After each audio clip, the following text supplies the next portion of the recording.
Assalamualaikum warahmatullahi wabarakatuh. Bismillahirrahmanirrahim. Selamat berjumpa di video pembelajaran. Kali ini kita akan membahas tentang pembentukan bayangan pada lensa cembung. Jadi saya masih menggunakan software simulasi dari PET.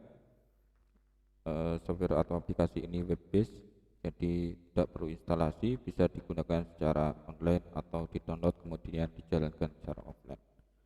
Kita masuk ke lensa. Kita pilih lensa. Di sini ada dua pilihan, lensa cembung atau lensa cekung. Di sini saya pilih lensa cembung.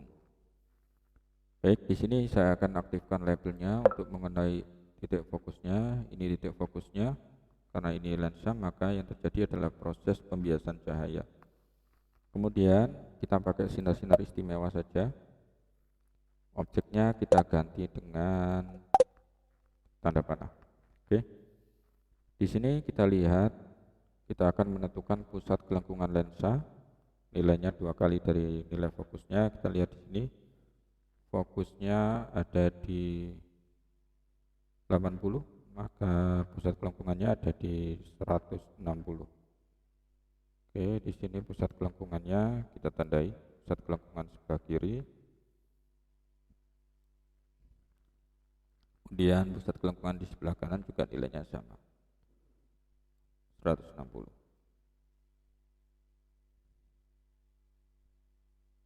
Oke, sekitar sinilah. Oke, area sini adalah area depan lensa, kemudian di sini adalah area belakang lensa. Berkebalikan dengan cermin, baik cekung maupun cembung, jika bayangan terbentuk di belakang lensa, maka bayangannya akan bersifat nyata. Ini real image. Kalau bayangan itu berada di depan lensa, maka bayangan itu akan bersifat bayangan maya. Jadi kita akan lakukan simulasi bagaimana bentuk bayangannya pada 3 posisi. Posisi pertama antara lensa dengan titik fokus, posisi kedua antara titik fokus dengan pusat gelengkungan lensa, dan posisi ketiga adalah setelah pusat gelengkungan lensa. Kita letakkan benda di posisi pertama, yaitu antara lensa dan titik fokus.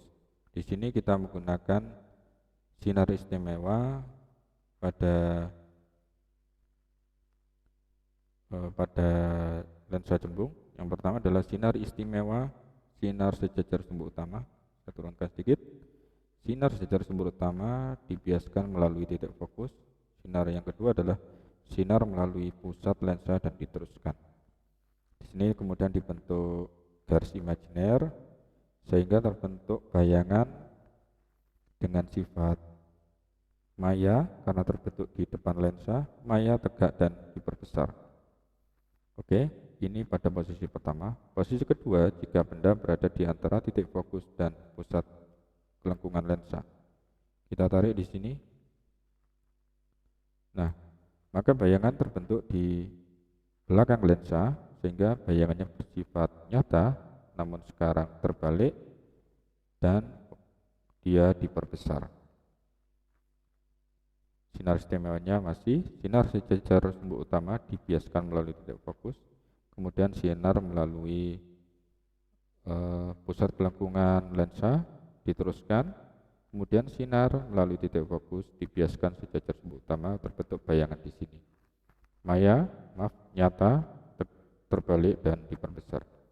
Jika benda berada di belakang pusat gelengkungan lensa, nah kita lihat di sini, maka bayangan terbentuk nyata, terbalik, diperkecil.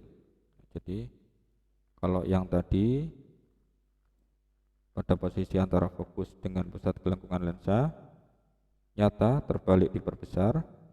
Kemudian kalau pada setelah pusat gelengkungan lensa, bayangannya menjadi nyata, terbalik, dan diperkecil. Itulah bentuk pembentukan bayangan pada lensa cembung. Kita ulangi, kita simpulkan bahwa pada posisi pertama antara cermin dengan titik fokus, bayangan bersifat maya, tegak dan diperbesar. Pada posisi kedua, benda berada di antara titik fokus dan pusat gelengkungan lensa. benda bersifat nyata, terbalik dan diperbesar. Kemudian di belakang pusat kelengkungan lensa, benda bersifat nyata, terbalik dan diperkecil. Terima kasih. Semoga bermanfaat. Saya akhiri. Assalamualaikum warahmatullahi wabarakatuh.